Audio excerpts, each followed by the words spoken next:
Hey ChatGTP, could you describe the Magician's YouTube channel called Magicians Level Up for me, please? Absolutely. Magicians Level Up is a YouTube channel dedicated to helping magicians improve their skills and knowledge, while also focusing on personal growth. The channel offers a mix of content that includes 1. Magic performances, showcasing both modern and forgotten tricks, giving viewers a range of magic styles to learn and enjoy. 2. Interviews, featuring conversations with industry experts, fellow magicians, and successful entrepreneurs to provide valuable insights and inspiration. 3. Weight check-ins, documenting the magician's journey towards physical improvement, sharing tips and progress to motivate viewers on their own fitness journeys. 4. Business insights, offering guidance on how to run a magic business, from marketing strategies to client management. Overall, Magicians Level Up is a resourceful and engaging channel for magicians seeking self-improvement in both their craft and personal lives. Thanks ChatGTP, and who runs the Magician's channel called Magicians Level Up?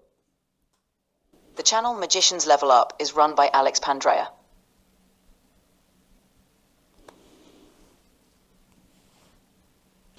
Interview with Darren Brown titled How I Did All My Tricks, Delete. This week is all about me. Alex Pandrea.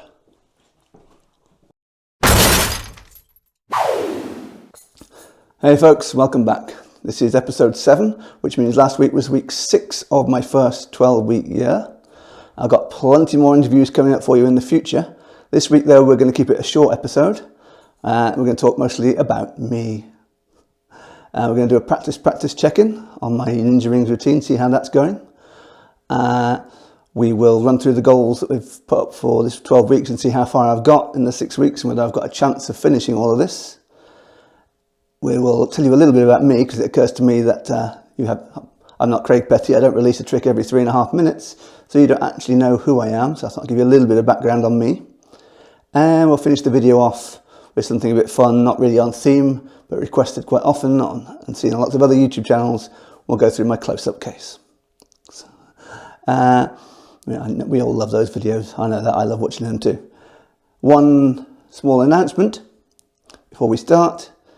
As from next week's episode, we're going from Mondays at 8 to Wednesdays at 8, because Monday was a really stupid choice for a magician that works all weekend. That means I have to get the video finished like Thursday, Friday the week before in advance, which gets me really rushed. I'm going to give myself a bit more time to put a bit more effort into these videos for you by starting them on a Wednesday at 8 from next week's episode. Okay, let's go. So we've already got more subscribers than I was ever expecting to get. A couple of hundred, to keep me honest, would have been fine, but the more we get, the better. The more people get my information and the more people watching me, the more I have to keep these goals going or look stupid. But it occurs to me a lot of you now have absolutely no idea who I am. So as a frame of reference going forward, my name is Nemed Phoenix. I trained as an actor in my teens, and in my very first live production in the Birmingham Rep after graduating, I saw James Purefoy playing Macduff in Macbeth, and I thought, oh, I made a terrible mistake. That's what acting's supposed to look like. And that's not me. I was EastEnders at best, and James demonstrated what acting was supposed to be, and I had a little crisis of confidence for a second there and spent a few years doing bar work like every other actor on earth. And in 2005, I saw Darren Brown's Something Wicked This Way Comes and had my mind melted, and I've been in magic pretty much ever since. A few years into magic study, I got a job working at Illusion's Magic Bar in Manchester and ended up managing the bar for a while. That was a great training ground for a close-up magician. 25-minute sets, 7 or 8 times a night, scripted sets to an audience that have come to see you. It doesn't get better than that. That was amazing. And I did a few performances at the Bristol one as well, once the Illusions in Manchester closed. When my Illusions closed, my family tricked me into believing they'd become normal, and I went to visit them for a while in Spain. That was a regretful choice. I was back within a year and happened upon a magic club in Birmingham, the British Magical Society. Entered their Pile of Magic competition thinking I was going to ace it, and Mr. Craig Petty walked in to enter the competition. Didn't even know he was a member. crushed me, obviously, and just as I was about to go and be incredibly sarcastic to him, he offered me some work, and I've been working for him in Slightly Unusual and in Non-Stop Kids Company pretty much ever since. Unfortunately, shortly into that, working with Craig, my nan had an accident, and I spent a good 8 to 9 years looking after her and not being able to work very much. I had to only work to a certain level while I was her carer so that I could be around for her. And over that time, I was just working the occasional gig. My interest was fading. I was putting on a lot of weight and losing the love slowly. And once she passed away, I never really, until now, got a grip of myself, lost the weight, got myself back into action, which is what this channel is all about. So as I've made clear several times here, the idea is a whole load of goals that are listed in episode 1 and 2, 1 year to do them. You get to see all of them, you get to watch me succeed or fail, and all the interviews and information that I learn as I go along, I pass on to you so you get something out of it. That's who I am. That's what this channel is all about. Let's move on now to a practice session. One of the goals for those of you who are new, I was going to learn to get into the habit of practicing again for the sake of practicing. Routines that I can't just pick up in an afternoon, things that are hard, that I have to spend time on to get that love of practice back. I started with the ninja rings. I've done 1 practice session already, and this is the second one right here.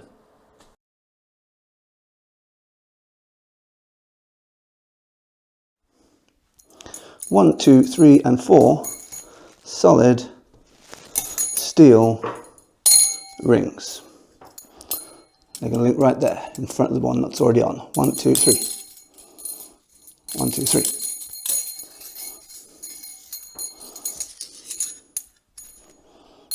Up the chain. On the table. 1, 3, 2 and 2, 1 and 1. You can even link them silently like this, through the arm like this, or one-handed like this.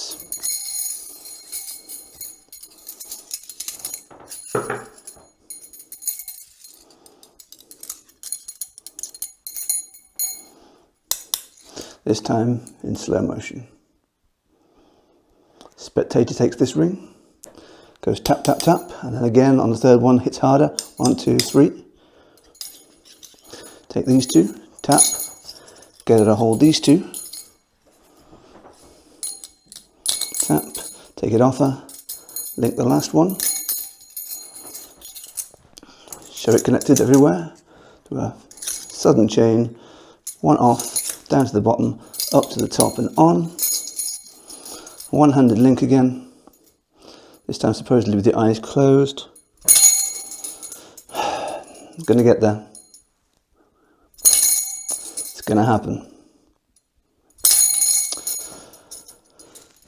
So close to the end.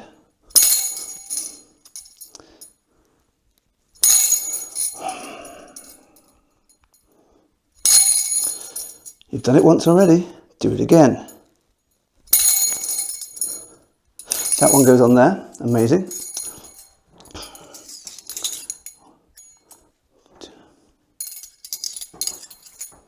2 and 2. And the final step is to get the spectator to point somewhere on the ring and take the rings apart right there.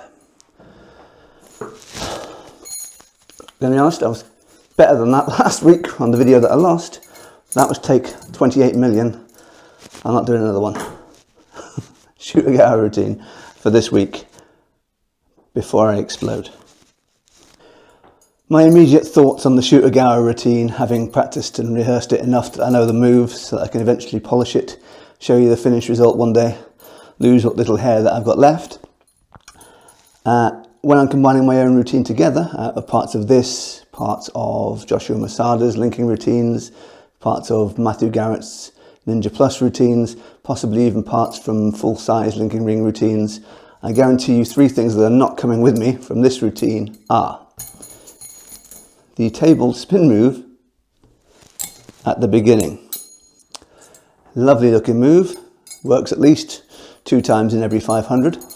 I'm going to keep practicing it because that is the entire point of this practice section, just to practice for the sake of practicing and get back into it. However, I will never ever use that spin move in the real world. It is nightmarishly annoying and unreliable. Secondly, this arthritic rocker pose is ridiculous. It is uncomfortable. It is unstable. I'm going to hold my objects like objects.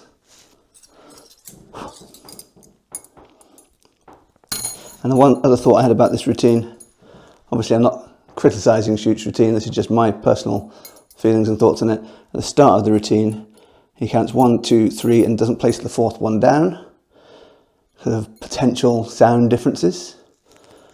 I just think it looks a little bit odd to go 1, 2, 3, when it's just as easy to go 1, 2, 3, curl the fingers up a little and drop the 4th one just a little ahead of the first 3 so it doesn't make any contact, and then close my fist around all 4.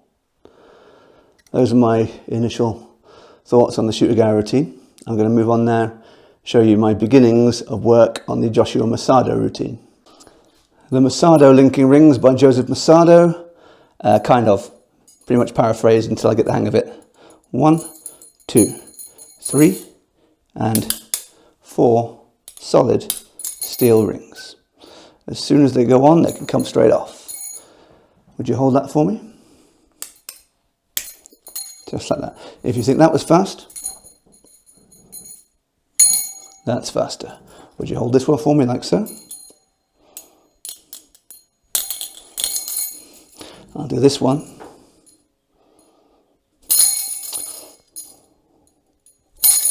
One-handed. So now we have 1, 2, 3 and 4 rings. Would you put your finger out like this? Place it right there between the rings. If I rub right on your finger, that's where it melts right off onto your finger. We'll do that again right here. Just place your finger, rub, and it's gone. Would you point to somewhere on the ring for me? Right there, that's where the ring will come off. Do you think that you can do this yourself? No? Give it a go. Take this ring, tap here 3 times, 1, 2, 3. And the 3rd time, this time do it a bit harder. 1, 2, 1, 2, 3. I'll take that back. And then we go into a sequence where you say, if you practice hard enough, you can do all sorts of fancy things like this, and I can do about half of them, so bear with me. Take it here, bring it off, back on, give it a spin, up and off, rest it on the top, spin one into the other, spin this one over your hand, off, can't get on, gets on, comes off, and you finish by going, a true expert can do this. True expert can do this. Silently. And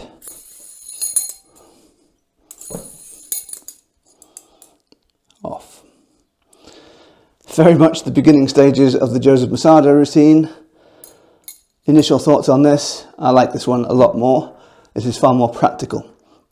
I'm still going to learn the shoot routine exactly as is, because that's the whole point of this, as I've said, to learn the routines as is, regardless of commercial viability.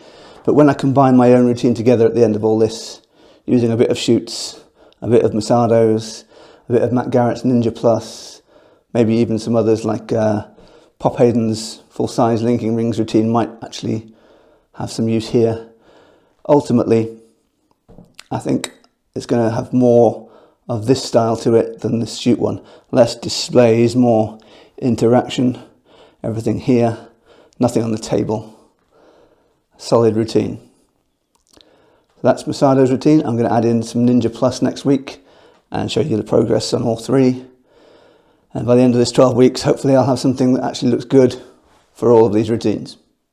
Just before we have a super exciting look at my close-up case, let's check in on the goals for the week. It's 6 weeks into my first 12-week year program.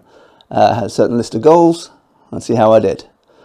So the first one, in 12 weeks, the plan was to lose 3 stone, 4 pounds. I'm 6 weeks in, and I'm just a pound under 2 stone down. So I think there's a very good chance I might actually complete that one. Step 2 was learn about websites, I think. I'm well into the process of that. I've got a few interviews coming up on the different website building options.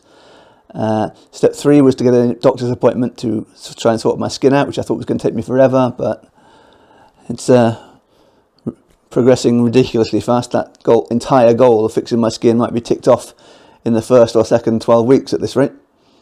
I was supposed to learn about SEO. I've learned a bit about that from Craig and a couple of other interviews that you'll be watching later in the year. Let me see what the other goals were on that list. Let me have a look. I'll get the YouTube channel running smoothly and up to 1,000 subs. That was a quiet one I didn't mention, but yeah, we're getting quite close. It'd just be nice to reach 1,000 just so I've accomplished it. If I don't, I don't. Posture exercises. I've been wearing a back strap and doing an exercise every day, supposedly to visible result, but I don't think it is quite visible yet. We'll keep going with that. Learn about LinkedIn. I haven't really got an interview with LinkedIn yet, but I'll get one done before the 12 weeks is up. And booked some wedding fairs. I have 2 wedding fairs booked in for the future in the second half of the year. So I think I've done a pretty good job in 6 weeks of doing well over half of the goals on the 12-week list. But I would say that probably, looking back at the 1-year list, I didn't take a full quarter of that for this list. I think this was a fairly easy first 12-week year. But that's okay. It was getting me into the system, getting practiced, getting used to it.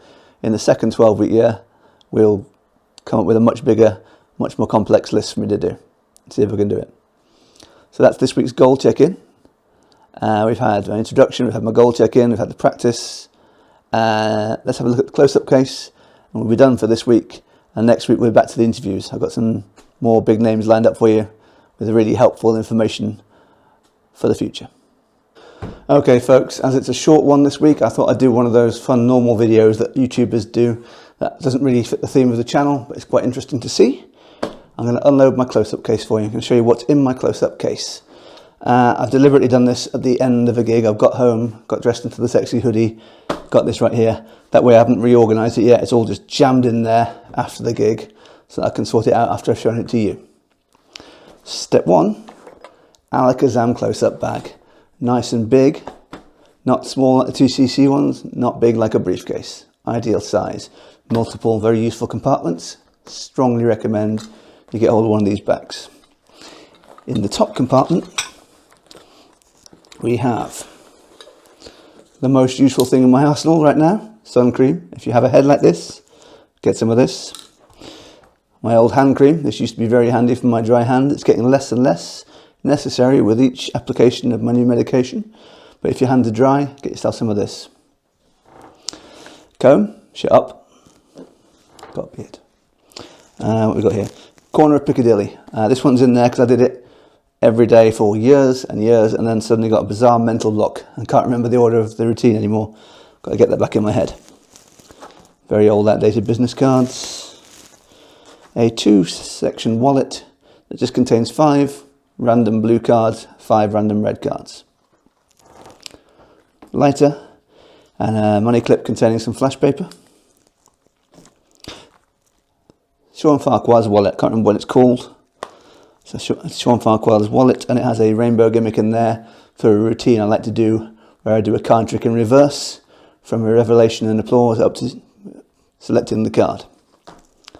In here, squashed flat and not moving because of the giant sponge ball on my Murphy's dice. I have the 3 dice set. I use it quite often. I don't think it's quite as reliable as the 1 dice set. I think that's probably better, but that's the one I spent the money on. Ben Seidman's Oracle routine, Oracle system routine. I love this. Really nice custom printed tarot cards in a faux leather wallet. It's designed to look really interesting. It's a great routine to sit and do and spend some time with a group as long as the lighting is full on, my glasses are on my face and they are clean, because the method for this really requires good lighting. I'll show you the bag. We have a section here, a zipper compartment here, and a net zip compartment here. In this zip compartment I keep my laminated jumbo Skinnamonte. In here I have a jumbo coin, 5-inch, a close-up pad for raising it up onto a glass, and this little one which I use to place between this coin and this coin so they can sit together in my pocket without making noise. That's the top compartment. In the second section we have another section up here with lots of sections for pens or forks. I've got forks in here, liquid metal forks from Alakazam. I have the pens needed here for Craig Petty's Spectrum Sharpie routine, great trick. I have my ordinary Sharpie in a Sherpa through, and a spare Sharpie because they always run out. That's what I've got up here. That section is protected by a cover so the forks up there don't scratch your tricks. And into the main section. If I'm at a wedding and there are kids, or at any event where there are kids and adults, I immediately make sure that this Craig Petty's Blockology deck is in my case. It's a mind reading routine and a Svengali deck routine for kids, and they love it. Let me go here. Spin Doctor by John Bannon. Very strong packet trick, definitely recommend that. This tin contains everything for Keymaster. That should be in the top. This is my handy dandy little steel mirror for checking that my face isn't dissolving between sets. Again, sponge balls if there's kids, and a squeaker and a non-functioning squeaker to play a game of squeaker roulette with them, with the sponge balls. It's just an old earphone case, and in it I've got the laces that you need for Alex from Monster Magic's lace routine. Strong. There's a wedding, so anniversary waltz is in there.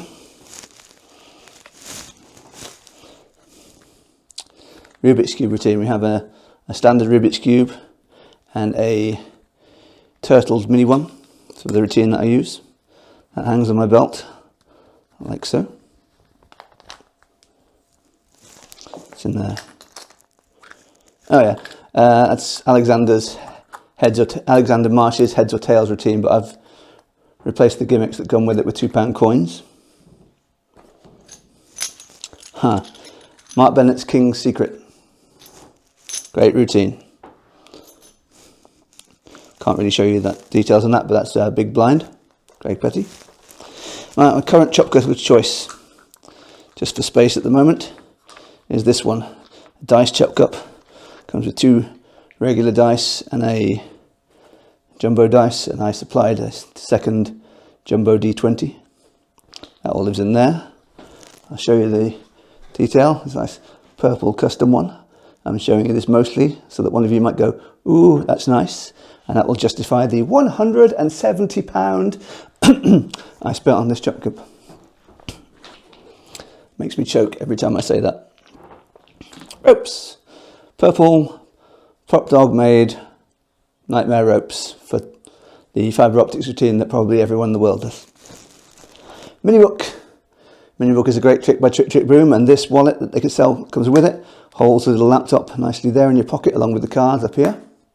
Very, very nice routine. I do this a lot more than I expected I would. This is Chris Congreve's anagram routine. There's barely a trick there, but it's a very funny routine, very adult routine. If you get the right group, it absolutely kills. And I've done it loads since I bought it in Blackpool. I don't remember whose these are, but I think it's Prop Dog's little hand reveal. And the slightly less friendly version. This is 2 sets of 5 1914 eclipsed ESP cards. Some envelopes in there with some revelations for the routine that I do with them. All kept in an old Vinnie Segou Experiment plastic wallet. That really suits it. Volition envelopes from Alakazam. Volition routine, really nice, really strong and satisfyingly simple routine. When you do this, it's really one of those routines where you do it and you say, I can't believe I'm getting away with this. It's ridiculous. Rubber bands, Rindfleisch or Rindfleisch rainbow coloured rubber bands. My favourites, my little Jeff Copeland traveller wallet with my real 4 silver dollars, turtle and flipper. I would be very, very unhappy if that wasn't in the case. That is the main feature in there. I do have a fake silver dollar as well in here in the ring and string routine. Nice strong red lace. A ring made from a dollar and a matching fake dollar. So I can do ring and string, ring and coin, ring from coin routines. Grandma's Miracle, great trick. 3 beads come off, 2 laces held by the spectator in their fist. Boston box and a keto box. Insta Chips by Macro Magic, one of my favourites from Blackpool this year. Instantly know which one of these a spectator hands you without looking at all. Nest of wallets. Nest of wallets. And somewhere in here there should also be coin vexed. Coin vexed was the strongest trick I ever did. I love coin vexed. I have the original, I've never upgraded, but these days nobody carries coins with them anymore, and I just carry them in here to make me sad. And the only trick that I could follow coin vexed with was Nest of Wallets. I'd make the first coin bend, I'd borrow the second coin back, and it would appear inside a sealed envelope, inside a wallet, inside a wallet, inside a wallet. It's the only routine that would match the response that you got from the bent coin with the other coin. I still use it with rings and such. Have to have the envelopes for the strength of the routine, but I do miss coins. The wallet that everybody's got, literally everybody on the magic earth. The Orphic wallet, 1914, and Louis Laval. In mine, I have a few more old business cards and the cards required for James Keatley's transfer, Chris James surge, and the combined merger routine with the switch outable ones, the examinable ones on the other side, along with a switch outable, examinable business card for when I have a peek in here. Omni deck, get over it, I like it. More envelopes. Corner of Piccadilly, Strangers Gallery, everyone does that. 8 card brainwave, not sure why that's doing in there. Virginia City Shuffle. Chris James Squint and Spin Doctor, those cards should be in there. What else we got? Gordon Bean's Entourage. Stickman 4, Richard Sanders Stickman 4. If you did this one in the past, get it out and do it again. It's great. Twisted Sisters. I don't think there's a close-up case with that there in it. That's a big blind as well. Makes you wonder what I took out with big blind the first time. Oh yeah. $half, turtle and flipper, same as the other coins. Quiver wallet with, I believe, a Ron Davis copper silver brass set inside. Yeah. For a really nice handling of copper silver brass by Craig Petty, using the quiver wallet to switch everything in and out. 11p trick. You know what that is, James Brown. Okay, we have a Quran deck and wallet. Some pre-made trace gimmicks. A chosen card is failed to be found, and then you burn the image of the chosen card onto the wrong card. And we've just got some decks left. What we got here? Pyro Perception is there. Won't show you that. That's to burn a blister onto your fingers of the chosen card. Come back to that one. It's my favourite.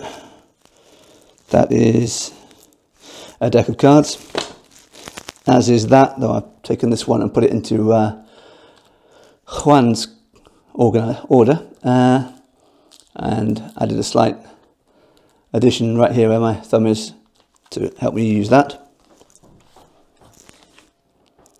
Cheeky, which is a cheat-to-cheat deck by Craig Petty that also has a strip-out function. Hollywood, Hanson Chin. Not Chosen by Gary Jones. Strong routine, I'll probably show you that at some point. Don's Card Stab. Uses, I think, a Popeye Popper deck, and it was off Tom. I'm going to put it there. Can't remember his name. Rest in peace. Great guy. Great routine. And a 52-to-1 deck. And that is basically everything that's in my close-up case today. Hope that was thrilling for you.